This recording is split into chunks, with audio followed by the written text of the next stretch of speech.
This opinion piece came across my timeline from Sports Gamers Online, who often get early access to the latest NBA 2Ks. They published an interesting article titled NBA 2K potentially focusing too much on monetization. And to that I say, why are we using the word potentially? Let's read along. For over 20 years, 2K has been the leader in basketball sim games due to its realism, presentation, and depth. However, the discourse around the game has recently changed. Much of the discussion in the community has now moved beyond improving gameplay and innovation to focus on monetization. Also the cheaters. 2K is full of cheaters.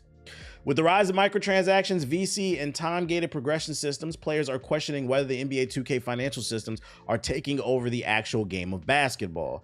It's crazy that we had to get to 2K26 to where now the media is finally covering it. This should have been a conversation back during 2K14 or 2K13 when it was first introduced. 14, 15, 16.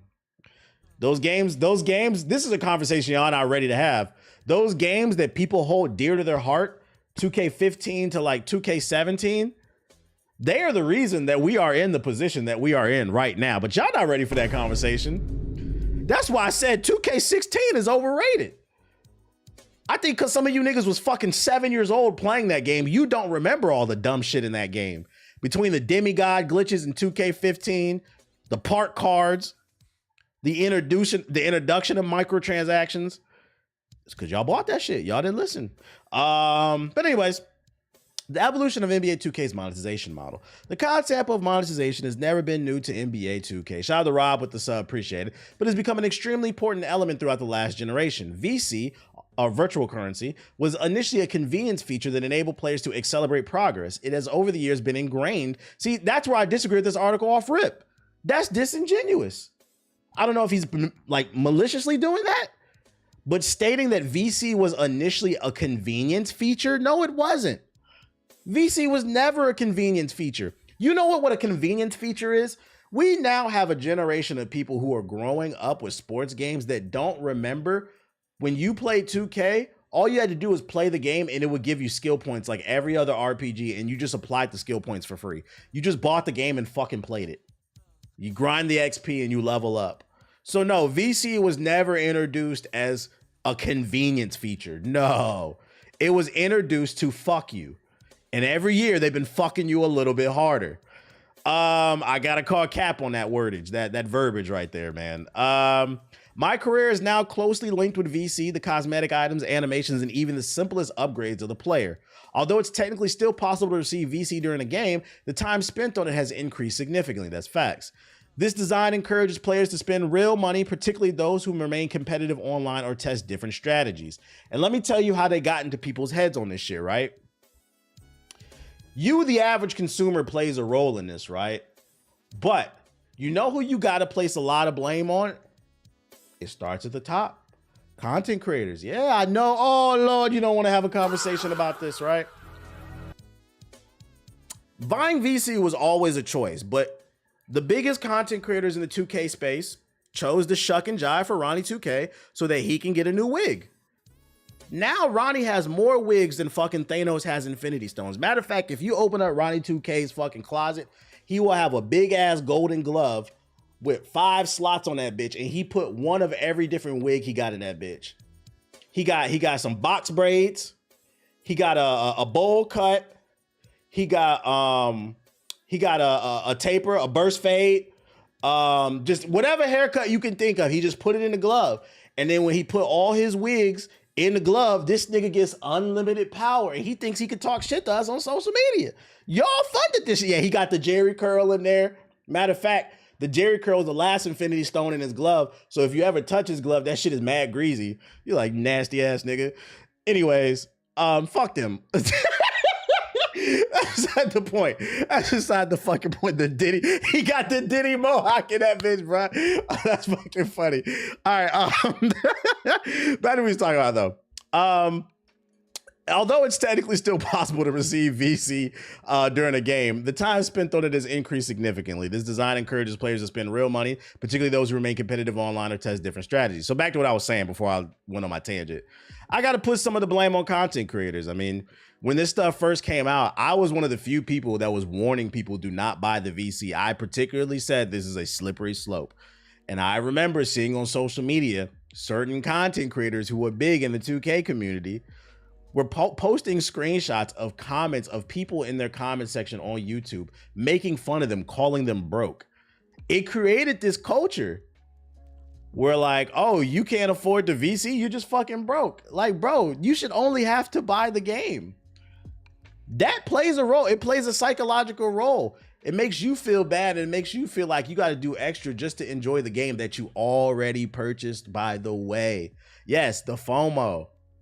Their drive to be the best player in the park, the best player in the rec, the top rep. I have to ask the question for the content creators. Was it worth it?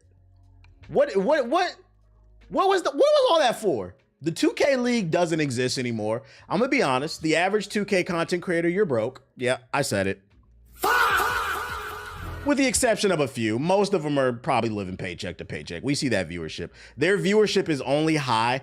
The best viewership for NBA 2K content creators is the summer right before 2K comes out. So from about July is usually when information starts to leak.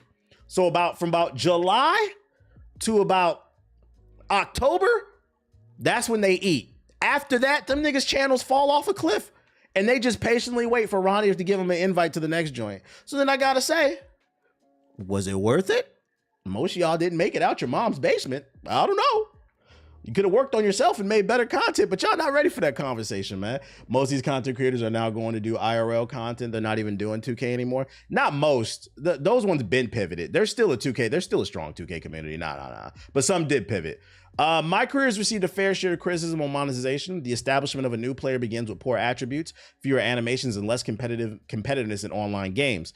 Players have to either spend dozens of hours grinding or buying VC to achieve a level in which the build becomes viable. Furthermore, the design of this structure reflects a broader pattern in digital entertainment, in which progression systems are designed to scale engagement. The same dynamics can be observed in other ecosystems and live service games or websites where users can compare features such as what are the best Canadian casinos to spend their time or money before investing. In all of these, friction is usually used to promote spending rather than to remove obstacles. If you're not following what he's saying, this is something I covered in my video about the dark psychology of microtransactions. Basically, what he's saying, to simplify it, is these game companies create a problem and then they sell you the solution. Because here's also what happened. I might let VC slide if VC was implemented, right? Because some of y'all don't remember, it was easier to get VC, right? If the rate in which you gain VC from just playing the game is very fair, I might let it slide that you can buy VC. But what they did is they implemented the VC, and then every year from 2K14 and on, it became harder and harder to gain the VC from playing the game. So they created the problem. And then what happens is you see the content creators on Twitch and YouTube having fun in the park, trying to get the best rep. And you like, damn, I'm still grinding this dumbass single player in my career. I should be out there dropping off flight. I should be on his stream cussing that nigga out. That should be me. So what happens? You reach into your wallet, or usually your mama's wallet, because most of y'all broke. You reach into your mama's wallet, or you put it on Klarna, because we already seen that. 2K players is putting VC on Klarna, Afterpay, and you pay for it so you can go get on the game and just to quit the game 2 months later. That's the funny part. My team in the card economy. Another large pillar of monetization is my team. The gameplay focuses on gathering of the player cards, most of which are gained in the packs that have random results. Power creep has increased faster over the years, with pack releases becoming more frequent. Although my team is still a popular game, the use of chance-based mechanics have been criticized. The players who compete with each other regularly experience pressure to purchase packs to keep them a beast from the changing meta. Even professional players who are fond of grinding can be disadvantaged against other teams assembled with considerable expenditure. Basically, it's pay to win, which is funny too, because this is true to some degree. So fun fact, I did like NBA 2K26. This is the 2K that I liked the most in a long time. And I liked it so much. This is the first year I ever gave my team a chance. I never bought a card pack. I just played the game and tried to earn cards the old-fashioned way, and that shit is grindy as fuck. What I learned from my career is if you pay for the good cards, you without a doubt had an advantage. And I would see it playing against certain players, right? But you know what else I can say? I beat a lot of niggas who bought card packs. You can still win because a lot of those people who buy card packs, they're fucking ass at the game. It's only annoying when they're actually good at the game and they be buying shit, but that doesn't happen very often. I found from my personal experience, I was winning more than I was losing, and I was never buying anything. So once again, it's a psychological trick. If you get good at the game and you move the ball around, make the right play, you can still compete a little bit. You said you a gamer though? No, that's facts. Did you say Zach LaVine's on your fantasy? He's out for Wednesday's game against the Jazz. That nigga's been out for like the last 2 months. And then when he does play, he doesn't do anything. The way people talk about the Wizards, they need to talk about the Sacramento Kings, because on paper, the Kings should at least be just under 500. They ain't going to the playoffs, but they should be a team that's like just under 500, like a 10 seed type of team. Them niggas suck. And Zach LaVine's a bitch. Anyways, I was about to say, gameplay improvements versus revenue priorities. People were really flexing how much VC they bought before the game dropped. That shit is crazy. It's sad. It's fucking sad, man. The sense that monetization is the spotlight while gameplay refinement takes a back seat is a common complaint amongst longtime fans. Although NBA 2K is constantly making improvements in visuals and animations, that's debatable. Some of the problems associated with the game, such as its continuity and defense, lag, and balance, frequently remain the same, especially defense, bruh. Especially defense. Adding new VC syncs with no address to complaints about gameplay only strengthens the assumption that revenue generation is being prioritized. Perception is important, even the development resources are distributed across the different teams. When players believe their feedback is secondary to the design of monetization, trust is destroyed quickly. And this is where I gotta call out the community.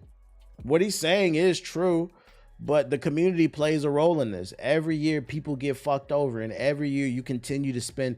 For those unaware who are new to my content, if you don't know, the majority of the revenue for NBA 2K does not come from that $70 purchase. Most of their revenue comes from VC. Because although you may pick up the game and play it for a season or two, there are people who are playing all 9 seasons and they're buying VC every season, or they're buying the battle pass, the premium battle pass. They got 20 different builds. It's like, it makes up like 70% of their fucking revenue, what I read. So it's like, your complaints are valid, but I don't think they're going to take your complaints seriously when Ronnie2K you're just buying him new wigs. He's getting a new lace front every month. What does it matter? Stop buying shit.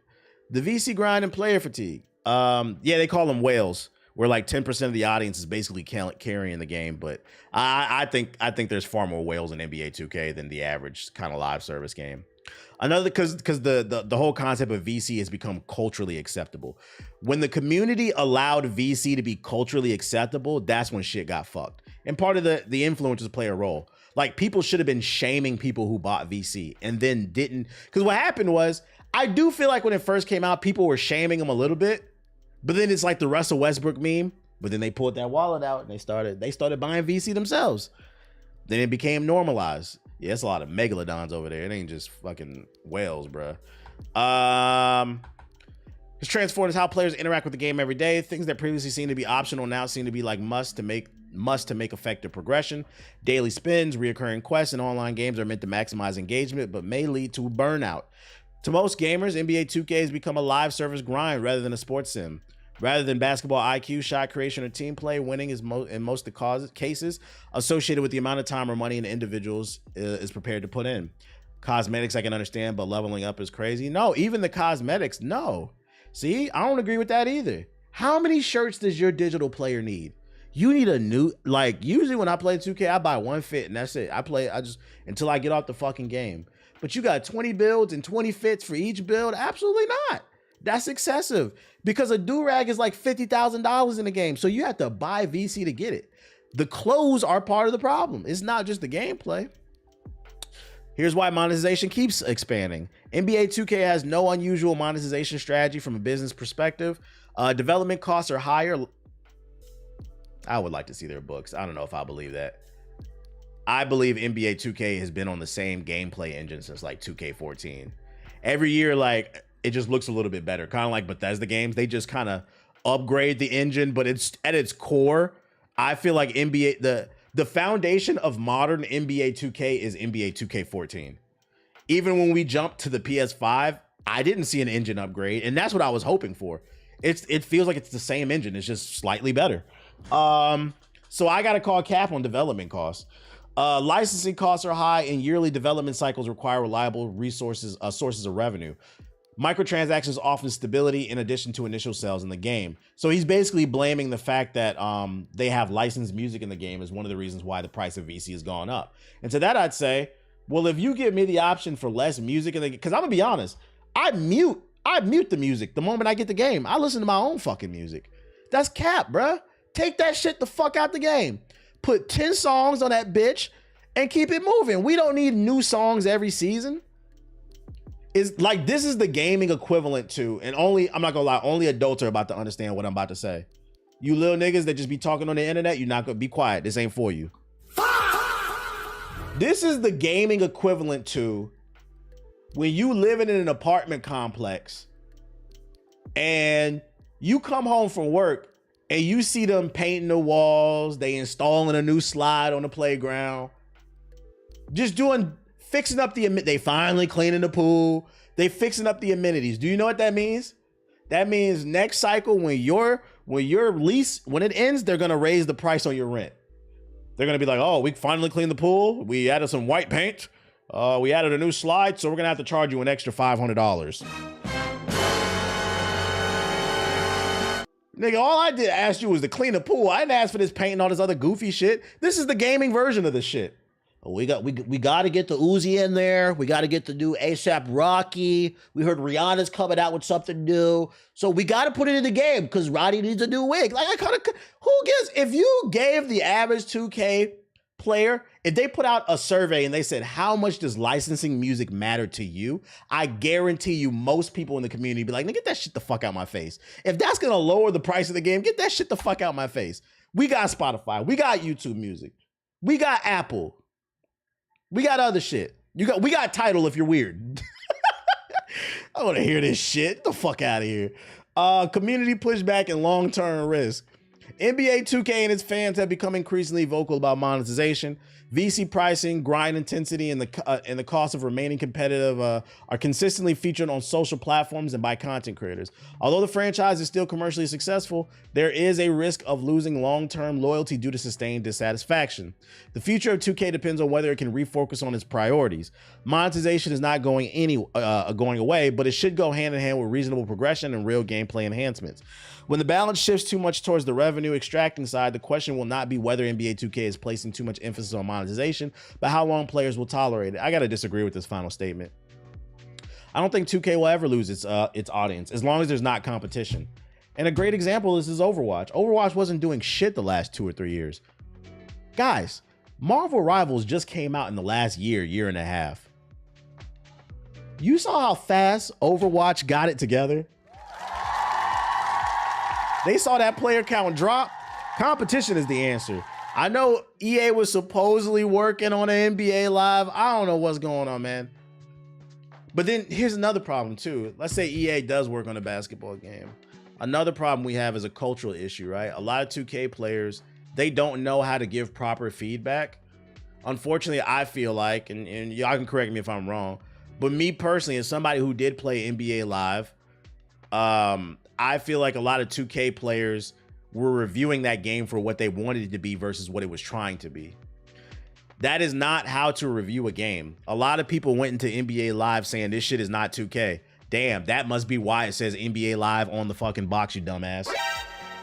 Because I like the defensive mechanics in NBA Live. What was it, 18 and 19, the last few decent ones? It was them canned animations they needed to fix. That shit was ass. But I like the shooting mechanics.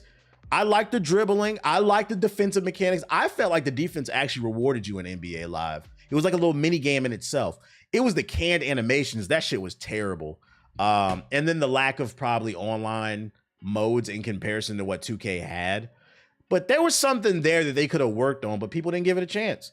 And they weren't given proper feedback. it was a lot of people that would just hop on NBA Live and say, this shit trash. That's not feedback, guys.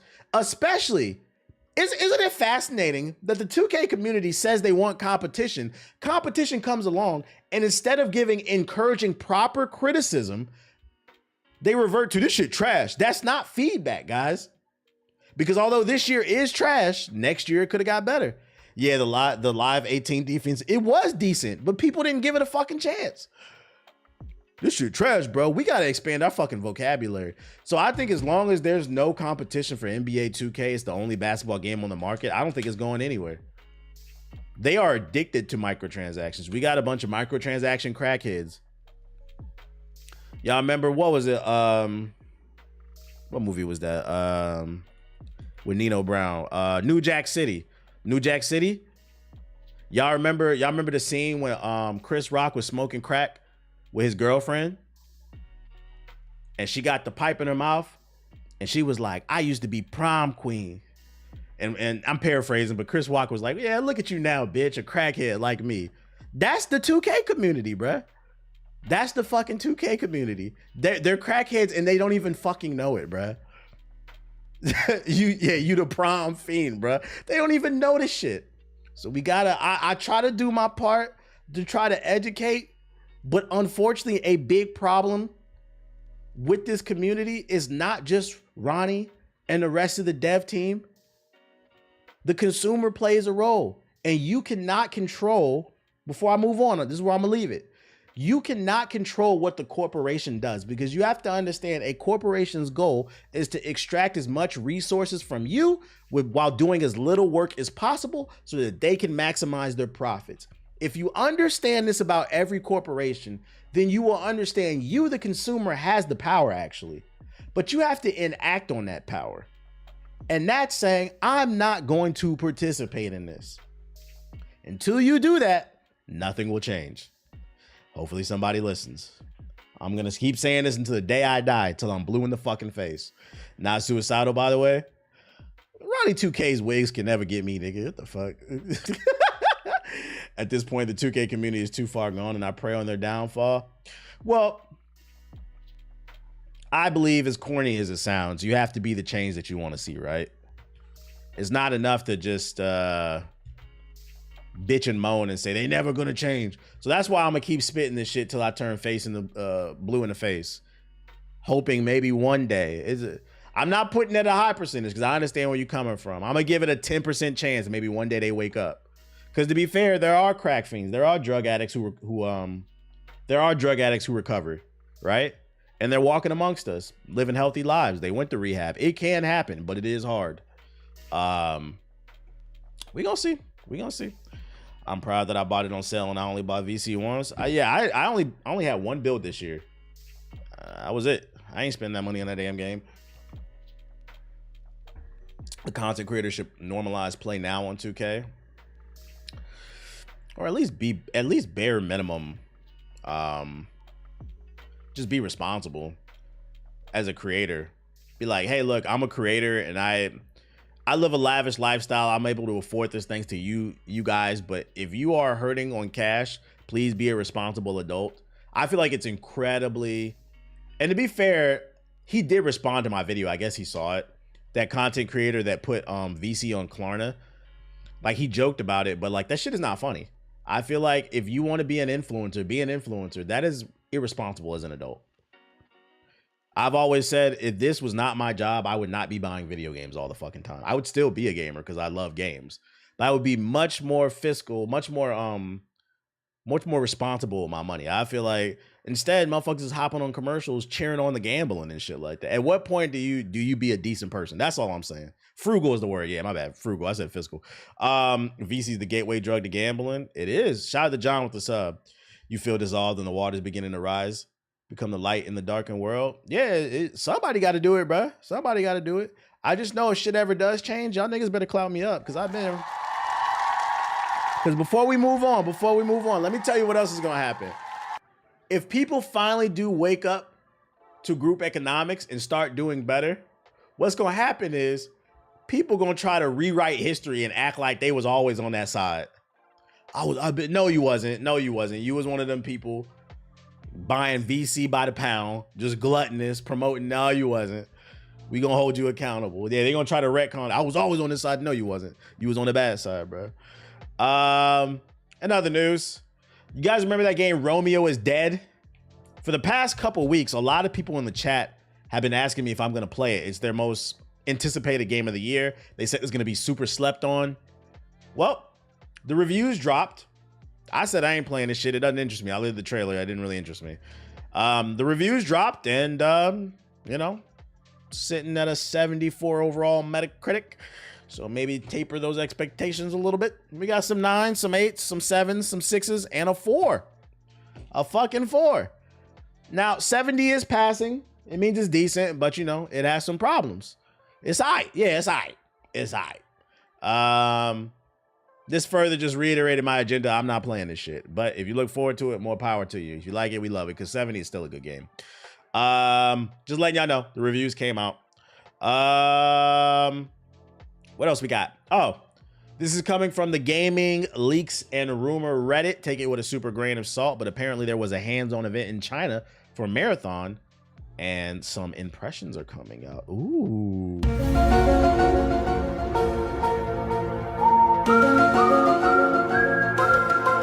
First hands-on event outside of North America, indicating Bungie's emphasis on the Chinese market.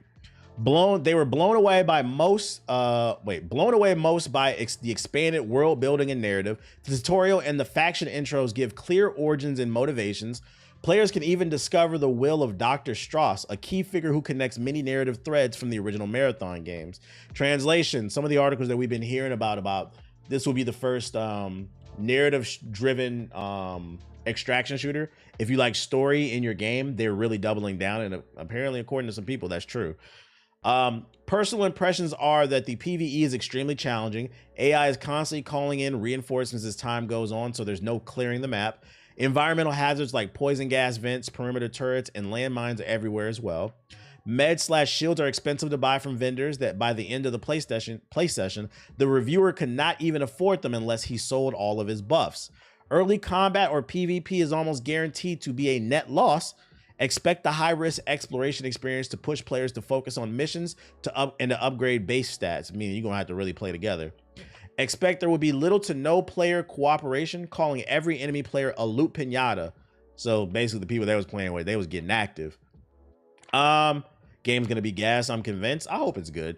As for objective improvements since the alpha, the UI has seen a massive overhaul, but still finds the UI logic a bit awkward. In-game visuals also seen a massive upgrade. Environments giving off a much darker and mysterious tone compared to its pathways into the darkness in the original Marathon trilogy.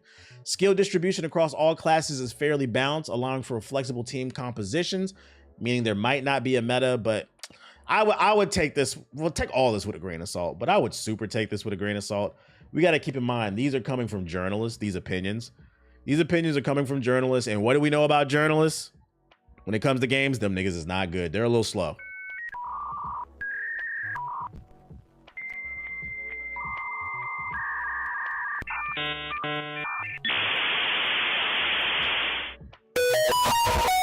Cosmetic shop and battle pass were unavailable at the event, but each runner had 6 base appearances tied to each faction. And then 28 guns, and each has 2 or more skins, with some altering the weapon model. Each gun has 1 charm slot and 3 sticker slots, which each player can unlock by completing challenges. What did you link in the chat? What is this? Load. TBH, the preconceived hate. Wait. The preconceived hatred for High Guard and Marathon is because people are growing more and more tired of Sony pushing live service games down our throat. I'm calling cap on that. I literally just talked about that. People said they're tired of live service games. They're tired of hero shooters. And what happened today? Overwatch broke records. They're not tired of it. They just didn't like the game. And that, I can't stress enough, that's fine. But stop lying about why you didn't like the game. That's disingenuous. And it kind of feeds into the conversation I was talking about when it comes to 2K. When Live came out, people weren't giving, the average person wasn't giving real feedback. Just fucking lying. That's the conversation. That shit is cap as fuck. Overwatch is breaking records. Steam what was it? Let's look at Marvel Rivals. Hold up. Marvel Rivals, Steam. Wait, Sony's pushing it? They are. They want more live service games. This has been articles. Look, It's still averaging 100,000 players. We're tired of hero shooters. No, you're not. Yeah, League of Legends is still doing numbers. Hold up. Overwatch. Y'all look. Y'all are not tired of hero shooters. There's almost 140,000 people on this fucking game right now. You're not tired of it. You just didn't like it, and you should state why you didn't like it, and that's okay. But the arguments are disingenuous. It's bullshit. And I sound crazy because I'm being honest, but one day I'm gonna get my flowers. And facts, that's the crazy part. This is just the Steam numbers. If you add console in there, this game is easily pushing 300 to 500,000, maybe even a million players, bro. I don't want to hear that shit. Y'all tired of these games. You love them. Know how I know you love them? When the first disappointment, let's talk about it. That's not even a game. When this shit came out, bro, half the chat, TBH, you gonna play the first Descendant? This was like a year ago. You gonna play the first Descendant? This shit might get game of the year. Some people in my, and you don't gotta admit it. I know you're probably embarrassed, but some people in my chat, this shit gonna win game of the year. And I said, I'm not playing that shit. Cause I'm actually tired of this shit. I'm not playing this fucking shit. Nobody's playing this shit. I don't want to hear this shit, man. Motherfuckers, the moment they announce this shit, you hop straight on it. You ain't playing it now, but you hop straight on it. Played this shit for a day, and they said, we're gonna play this off stream. Ether Music's the reason. You have to understand, the reason these companies keep making live service games is because a lot of you, maybe not you in the chat, you have to understand this, remove yourself. Maybe not you, but your friends are playing these games. That's why they keep making them. The numbers are through the roof. Anyways, Directive 820. I don't doubt there are some good live service games that people care about. I just think we're pushing more variety when it comes to, well, I gotta call cap on that too. So we already have an understanding that people being tired of live service games is a lie. But then you're making the argument people want more variety. Well, why is Call of Duty? Why is the #1 game in 2025 was NBA 2K? The average gamer is only buying 1 to 2 games a year, according to analysts. And if the top 5 games are NBA 2K, GTA 5 was #2, by the way. GTA 5, Madden 2K. You cannot make the argument people want variety. By the way, most of those games I just named are lives because 2K is a live service game. Madden is a live, it's all a lie. GTA is a live service game. LOL, what? GTA? GTA is one of the best selling games. What was it? Most downloaded PS5 games? I show this shit all stream. It's like you niggas swear I'm making up this data. The most played games of 2025. #1, live service. Live service, live service, live service, live service, live service, live service, live service. This is the one that's not live service. 9 out of the 10 most played games in 2025 were live service games. It is a fucking lie that you guys are tired of this shit. Yeah, I'm the numbers guy. I don't talk. I know it. This is mind blowing to some of y'all, but I base what I say off numbers, not my fucking feelings. Because if I could have it my way, I would make all you niggas play Expedition 33. I would make all you niggas play Hades 2. Should I throw Arc Raiders in there? And that's a live service. I would make y'all try more original games, but y'all don't want to play them. This shit is a fucking lie. It's a lie. Y'all say y'all like these games. Shit, I'm surprised Ghost of Yote's at #9, but the reality is most of y'all said, I'm gonna play this off stream, man. We're gonna finish this mission up off stream. And the crazy part is, before I move on, the crazy part is Overwatch ain't done shit in the last 2 or 3 years. Matter of fact, most people I seen on my timeline been shitting on Overwatch. We hate them like it was an abusive ex though. They announced 5 new characters. Y'all niggas got on your knees, put the knee pads out. They said, we finna suck some Overwatch dick, bruh. You didn't even warm up. You just pulled your pants down and said, I'm getting fucked tonight. I'm getting fucked tonight. I'm getting fucked tonight. And what do we have? Record-breaking numbers on Overwatch. So I don't want to hear you say, Y'all went right back to that, bruh. Nigga said, ooh, new characters on Overwatch turn straight into Barry Allen, Wally West, and the silver nigga from Marvel combined. Turned into all three of them niggas. Let me get back on that shit. Shit is a lie. It's a fucking lie. I don't say that. I'm not saying this to hurt anybody's feelings. We're just talking about video games, to be fair. But this concept that people are tired of live service games and that's the reason why High Guard failed is a fucking lie. The game failed because the game wasn't what it needed to be. And if you say that, that's fair. But this argument that live service games, people are tired of it. Matter of fact, before we move on, I'm about to fry you niggas. Cause I saw this, I didn't put it in the Helldivers Steam DB. Before we move on, I'm gonna give you more evidence. Helldivers just dropped a new update. I didn't put this in the notes because I don't give a fuck about Helldivers. They just dropped a new update and they're breaking records too. What that say right there? What that say? This damn near 2-year-old game. What that say right there, chat? Y'all love this shit, bruh. Y'all love them balls and guns. Y'all love that. Look, somebody in the chat said, I'm on Helldivers right now. So when we have these conversations, people say one thing, but when the doors are closed, when you by yourself, when the lights are off, hoodie up, and you boot up your PS5, you boot up Steam, you boot up your Xbox, and you have the decision to make on what you want to play, most of y'all are playing live service games. I don't want to hear this shit, man. We got the numbers on you niggas, man. You know it's serious when the voice pitch is getting higher. I feel like this is the video game version of MAGA, right?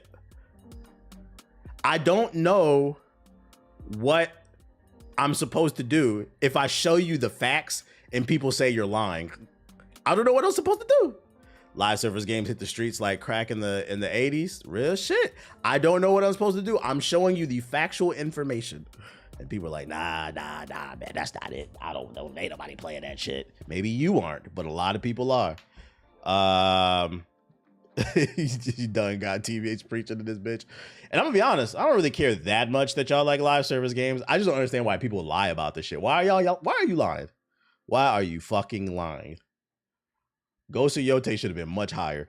If we're talking about the general gaming public, yeah, the numbers back it up. But in my discourse, I'm saying online, live service games is something people are getting annoyed at. Well, you see, that's okay. So this is an example of why algorithms are problematic. You got to keep in mind that's your algorithm, right? So your algorithm is feeding information to you based on your bias. And if you only look at things that you see on social media and you don't go into your settings and clear your For You page every once in a while, you're going to think something is factual. So what you're trying to reinforce is your confirmation bias. That's just your For You page, but that's not facts. Because if the internet was the real world, how many of you have actually met somebody in real life that talks like Myron Gaines? They all in the comment section of the videos, but you don't really meet them in real life. They exist. You might meet them every once in a while, but it's really not like that, bruh. But you would think a lot of people talk like that if you only watch that content, and that's because that's what your For You page is serving you. That's why sometimes like you should like open up a private web browser and look at stuff. So you can see what the natural algorithm is versus your algorithm, if that makes sense. I forgot what made y'all get off Apex Legends. Oh, Apex is a great game. It just ran its course for me. Me personally, I met one guy like that in the barbershop. You'll meet him every once in a while, but not too crazy. What was I about to say? Yeah, Apex just ran its course for me. Me personally, I don't think any live service game should last more than 5 years. These 10-year playing games, I hate that shit, bro. I just got tired of it after like 3-4 years of playing that shit hardcore. Just great game, but every good thing must come to an end. On to the next one. And then it doesn't help that I don't really spend money on live service. I could proudly say that. I think Apex, we played that for like 3-4 years. I maybe bought like 2 or 3 skins. I think that's pretty good. And I feel like I had to because it was free. You got to support them to some degree. It's just like the whale behavior that's not good. That's me with Rainbow Six Siege. I enjoyed Rainbow as well, played that. But we started playing in 2015. By like 2018, 2019, I was just tired of it. Doesn't mean it's a bad game. It just ran its course. I wish these studios would create a 5-year plan for their live service game, and then after 5 years, move on to something else. Like, I feel like Rainbow Six Siege 2 should have been came out, or some type of new Rainbow. Ubisoft would be in a better position, I think. Because this is the thing about new games. It generates new excitement. When they announced Rainbow Six Siege X, that shit was unexciting. Ooh, a new lighting system. Ooh, the lights beam through the wood a little bit better. Ooh, like, how about you just make a new game with some new actual features in that bitch, bro? I'm getting off my pedestal, though. More of the story is, you may not love live service, but your friends do. And I would die on that hill that I feel like that's a disingenuous argument when people say, I didn't like Hard Guard because I'm tired of hero shooters and live service games. Oh, that Overwatch data says otherwise. Matter of fact, I'd argue Overwatch proves my point. You like it because it's in a good state. You didn't like High Guard because you thought it was a bad game, and that's okay. But don't lie about it because it was a live service game. That's not a fair argument. Them niggas dropped a quality of life patch and called it a new game type shit. Somebody linked this. Directive 8020. What is this? Comply. Is this some type of cop game?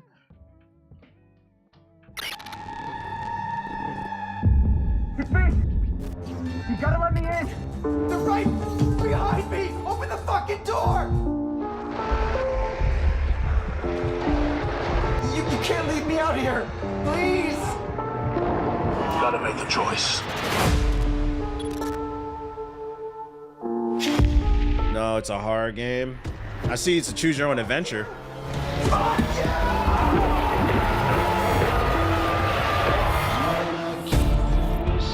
It was either me or you.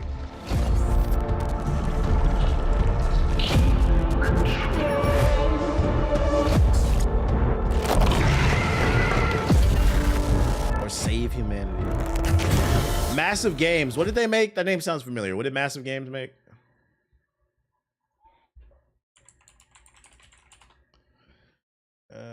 They made Detroit Become Human. That's why this looks familiar. Okay. Okay, so it's probably fire. And The Quarry. Shout out to Mateo with the $5 super chat. Appreciate you. What up? It's me, please. Better be a fucking alien. Yeah, it's got a similar art style. Wait, is that Deborah Wilson?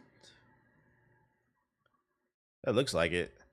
The internet about to be mad. I remember they was mad she was in Star Wars, and she was in what's that joint? Suicide Squad. People were saying they were sick of her. I'm like, bro, y'all don't say that about any other actor. Leave me out here, please! The question is, God forbid an actor gets some work. do about it. That's how, hey, before I move on, I'm about to get super woke on y'all. Yeah, I'm that friend. Some gamers being upset that Deborah Wilson's face is in a lot of different games is an example of how the whole argument that the right makes, oh, we want a society based on merit. That's an example of how that shit is bullshit. It's all rooted in racism. She keeps getting jobs because game studios like working with her. She's a talented artist. She's a talented actor. I've known about her since the Mad TV days. It's merit based. She keeps booking jobs because it's actually hard to work in Hollywood. So that means she's very talented. But for some reason, they don't like seeing it. Huh. It's almost like, yeah, Mad TV, my bad. It's almost like there's something else going on there.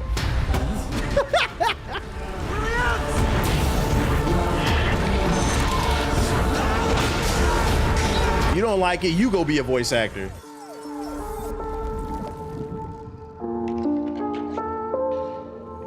Oh, that's not Deborah anyway. Never mind. I thought it was. From that what part it looked like her. She looks familiar too. Wait, is that old girl from Marvel? Is yeah,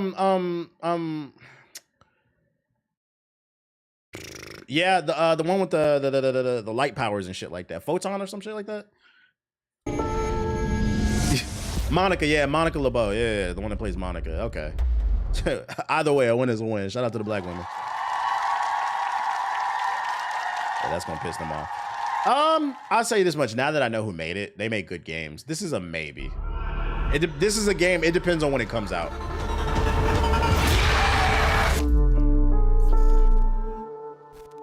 May 12, 2026. Yeah, it depends on when this comes out. If there's nothing else to play, I'd hop on it because I like their games. But I wouldn't call this like a priority game for me. Because you kind of know what you're getting into. You're kind of just playing it for the story. She was in Obi-Wan Kenobi too. Type shit.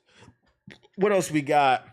Oh, people were asking me if I watched this yesterday, so I went and looked for it. I didn't know what y'all was talking about.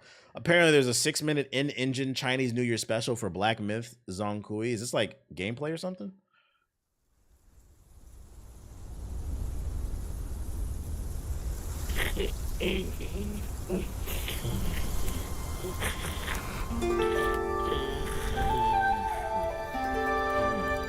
It's not nothing too special.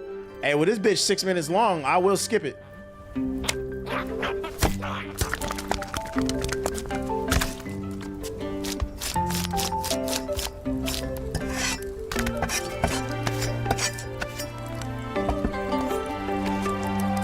They literally cooking, literally.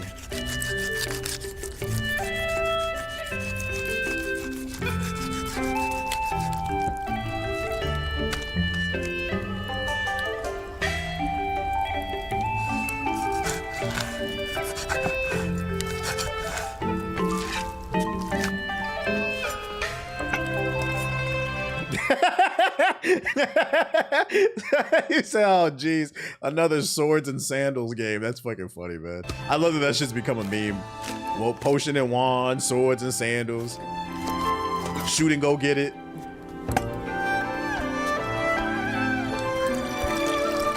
Wait, they say that in the description? Hold up. From all of us at Game Science, we wish you a happy Chinese New Year for the year of the horse. Savor the feast, slumber in peace. Oh, wait, I'm year of the horse. It's year of the horse? This lunar year? Is my year? I don't know what that means, but this video is made as a Year of the Horse special. Please note that this content is non-canon for entertainment purposes only. So it's just a cutscene. I ain't gonna lie, chat. If it ain't no gameplay in this, I don't care. I'm gonna drop the link if y'all want to watch this one. Every 12 years is your zodiac. I don't know shit about it. I just know that I'm the Year of the Horse, but I didn't know I was this specific year. Hey, I better make a lot of money or some shit. I dropped the link in the chat. I'm not watching that. I don't really care. Hey, y'all got time for all these cutscenes and shit. Y'all just make sure the next game got a map at launch. Y'all make sure there's no button delay. Make sure you don't blow up my PS5. And make sure there's no empty open worlds. How about that? That's what I want to see. Swords and sandals been a term for Greek epic movies for a while, actually. Well, actually, moving on to our next story. Next game in the making. Yosef Fares tweets out that they are the creators of It Takes Two, Split Fiction, A Way Out. He basically posted they are mocapping for their next game, so I expect it probably in the next 2 years. You think we're going to see that Naughty Dog game on Thursday? Nah. Because that's not supposed to come out for like 2027, 2028 or something. It's probably gonna get its own state of the play. It's Naughty Dog. That's Sony royalty, so they ain't sharing the stage with nobody. What else we got? Yep, that's just an update. I don't really have nothing else to say on that. Curious to see if they do try something different other than co-op. First look at Spider-Man Noir. Sony posted these pictures. If y'all want to see, you know what I'm saying, real Spider-Man shit. We was talking about it yesterday on the stream. I said the two most annoying fan bases in comic books is Spider-Man and Batman. If you didn't catch that, and it's for two different reasons. Batman fans are annoying, but I'll give them credit because Batman fans actually read the books, and that's why they get annoyed so quickly. Because if you get something wrong about Batman, like the quickest, if you want to annoy a Batman fan, like you have a friend that's a super Batman fan, the quickest way to annoy them is say, if Batman has all this money, he's a billionaire, why doesn't he fix Gotham? Now, I read Batman, so I know the answer. The Court of Owls, they got this whole Illuminati thing going on. The city's haunted. There's actual reasons why. Gotham is systematically flawed. That's why he cannot actually save it, right? But just say that to them. He's a billionaire. Why can't he just help the city? And what? How dare you say that about my Bruce? But anyways, but Spider-Man fans, though, they're fucking annoying because they don't read any of the books. The average Spider-Man fan only plays the video games, watches the cartoons and the movies. They don't actually know anything about Peter.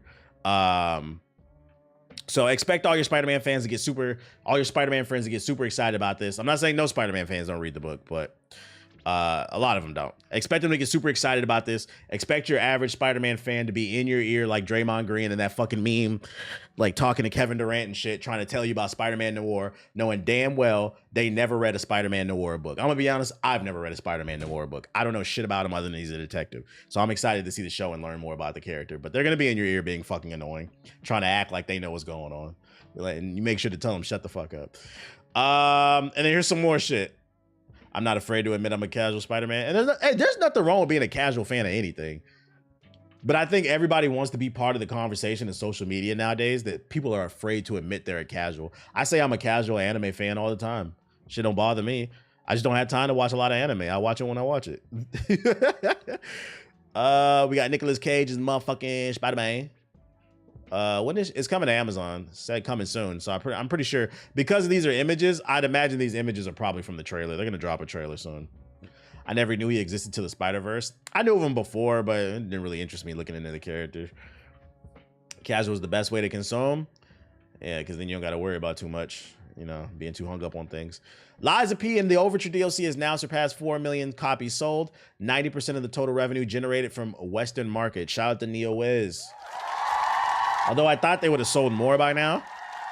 But actually, this is a great argument to push my fucking agenda, bruh. A lot of people say this is one of the best Souls games ever created. You would have thought it sold more than 4 million copies. This game been out for years. It's been on sale for 10, 20 bucks. The DLC came out and it's still 4 million is cool, but the way people talk about this game, you would have thought it sold well more. But it didn't. Because y'all too busy playing that Overwatch update. Exposed. Yo, shout out to Galaxy Greg with the sub. Hi. You got that fat butt on you? Ooh. Niggas say that about the Neo franchise as well. And then what else I got? Oh.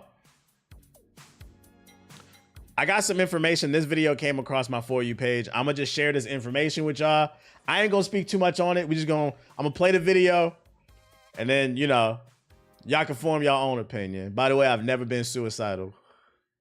So yesterday I covered a story about how Discord, starting next month, they will be requiring some of its users to scan IDs and do a facial ID. This guy offered a follow-up story, something that wasn't in the article, but I found to be very interesting. Rayleigh CEO Human Saknini, the former vice chairman of Activision Blizzard, he replaced Jason Citron, the founder of Discord, who, by the way, looks exactly what you'd expect a Discord moderator to look like.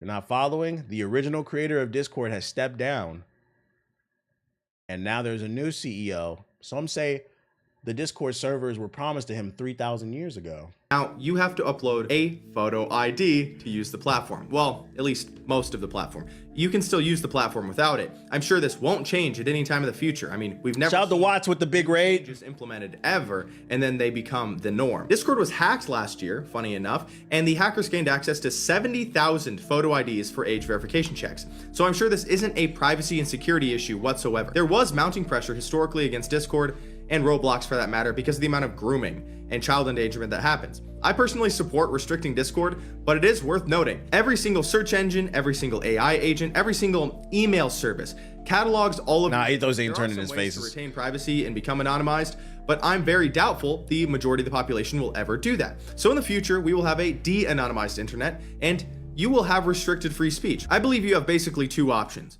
You either do what you're going to do and accept the possible consequences, or you avoid it entirely and you never face consequences, but you never have access to all of the opportunities that you would have otherwise. Discord. Ladies and gentlemen, Palantir, if they don't got your information, they gotta know. Yeah, but just some information, just wanted to share with you guys. I found it pretty interesting. Discord was promised to them 3,000 years ago. Allegedly using Gmod bypasses it. Oh, word? I'm gonna have to look into that. All right. You hungry? Is that what it is? You hungry? I'm gonna feed him, use the bathroom, and then we're gonna get on Neo. Wonder who took over and why this ended up happening. Yeah, the new CEO is very interesting. Just happens to be from that country. It's crazy. It's fucking crazy. Shout out to Bagladon with the sub. Appreciate it. Let me log in. I'm going to boot it up. But we finna put in some pain on this this Neo 3. And this is why y'all can't get away from live service games. Did y'all see that? The moment I booted up Steam, it said, you want to try Overwatch? And look, this proves my point too. Look at the reviews. Overwatch ain't done shit in years. The reviews are mostly negative. They announced 5 new characters. Y'all got on y'all knees and started slurping. I don't want to hear nothing about live service. Y'all don't like live service games anymore. No, live service games wasn't treating you right. But now daddy treating you right. You coming back. That shit is fucking funny. Give it a month. These will be positive reviews. Let me go feed my dog. That shit is fucking funny. Liar.